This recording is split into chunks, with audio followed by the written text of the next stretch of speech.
Hello, my name is Ethan Jensen. Welcome to today's episode of Baseball for Dummies. In today's episode of Baseball for Dummies, we're going to go over all the ways a batter can get on base in a baseball game. The most common way that a batter gets on base in a baseball game is by getting a hit. This can be a single, double, triple. Technically, they don't get on base, but if they hit a home run, they touch all the bases and end up scoring a run for their team. The next way they get on base, and the next most common way, is by getting a walk. If you want to understand more about what a walk is, maybe you should ask Juan Soto, as he gets a lot of those. He actually recently just signed with the Mets for $800 million. $800 million. He's also younger than me, so that's kind of cool. The next most common way that a batter gets on base is hit by pitch. Not the most fun way, but it is one of the most common.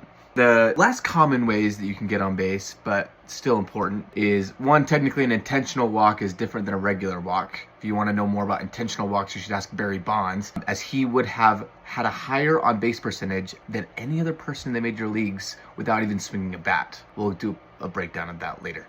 The next most common way is by a fielder's choice. That means basically that another person is on base. So let's say you're up to bat and there's a runner on first base. If the fielder decides to throw out the runner on second before they throw out the runner on first, which would be you technically get on base, but your teammate gets out, and it's not the greatest scenario, but you still get on base. So maybe that's a win. The next common way is by a fielder making an error. That means you just hit it right at someone and they just drop the ball or something, and then you end up on base and you really didn't deserve to be there.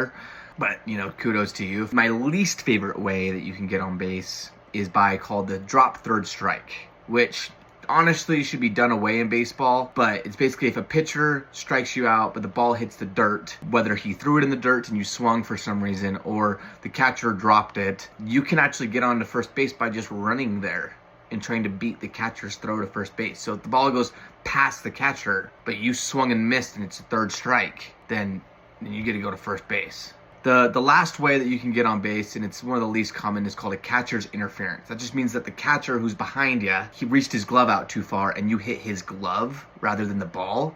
If that happens, they just grant you first base, whether that you were going to make good contact or not, which you probably weren't. That's okay. And that's today's episode of Baseball for Dummies. Hope you enjoyed learning all the different ways someone can get on base.